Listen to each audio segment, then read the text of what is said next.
This one study tactic for my ADHD and dyslexia is what helped me get through college and medical school. Growing up with ADHD and dyslexia was a challenge, especially a combination of both having dyslexia and ADHD made studying very difficult, and even just comprehending any information, especially when the teacher goes up there and spouts all this jargon and writes a bunch of stuff. It was hard for me to follow along and to be able to keep up to writing notes. You know how it is. With having ADHD, we hear something going through, but then we're like, wait, what did he say? And then you're like asking your, your student, not your student, but your colleague next, what did he say? And you don't want to disturb them. I dealt with this all the time, and it became a huge challenge. In fact, my first chemistry class that I had, very first year in college, I did running start, but very first year in running start doing college, in my chemistry class, I absolutely bombed that class. Every exam I would fail, and I tried to work with my teacher. He was terrible.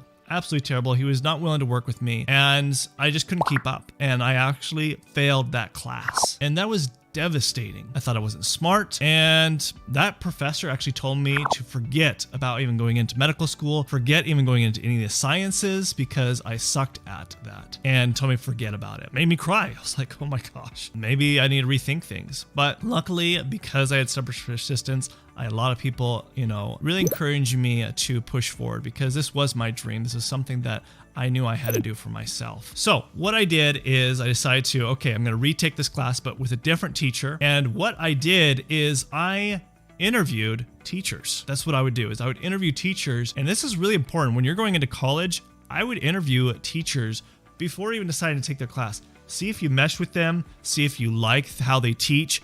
Ask all these different types of questions. And so I did find a teacher that I thought would work better. And before that, what I did is I went to the library, and I would spend, so much time in the library trying to find ways to study. I would have books and tapes, covering my face.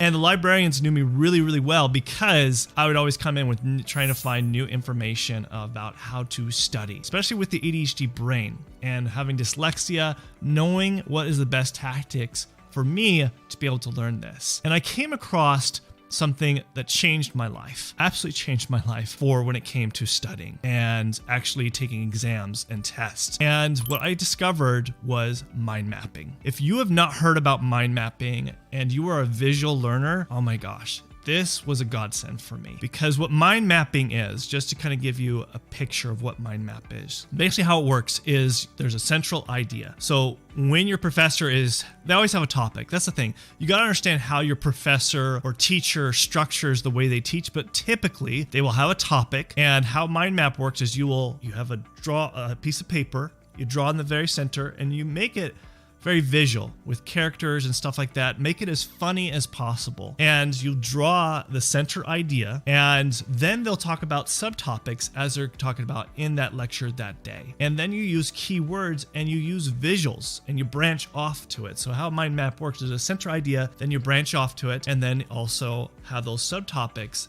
and then key point elements. And so eventually it looks like neurons connecting together. And this is why this mind mapping works so well, is because there's different types of subtopics that are connected to the main central idea, just like how neurons work for actually having memory. That's how neurons work within our brain. So by doing this, it made a huge difference. So how I would use this in lecture is as my professor. So I found a chemistry teacher he was really organized, and that was really important for me. He would actually write everything down that he would say, which made a huge difference for me to catch up with that. And everything that he would write, I would create these mind maps. He would write down the topic. I'm like, all right, great. And then I would draw like a funny character or whatever related to that topic. And then I would draw it. Then I'd branch out because you'd have subtopics. And he would even bullet point things. It made it so easy to follow for me. And then I would have several pieces of paper. So we would have like an exam. I think we had 3 exams within the quarter. And I would have several of these papers. And then I would make a master mind map.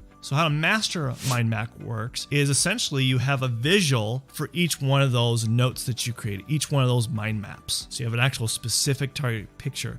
Do you see how it's this layering? So you have the ones that you had for each day of the class. Then you have the master one, which will have just one picture for each one of those notes. So when you are studying for the final exam, you have this visual in your mind. So when I would come prepped for the exam, I could visualize it all because I could see all those pictures and those notes and it just all connected. So when I had questions come, I would be visualizing those particular types of mind maps that I created. And I absolutely aced it. I aced my whole class, every exam, and did really, really well because I found this one tactic.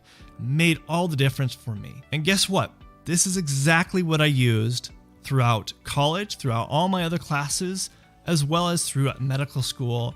And this is what made me be able to get through college and medical school by using this one tactic that made all the difference by using mind maps. If you enjoyed this video and you're maybe, okay, I'm not a visual learner, but I need some other ADHD tactics to learn, well, check out this playlist right here where I talk about all different types of ADHD tactics and other types of learners to implement.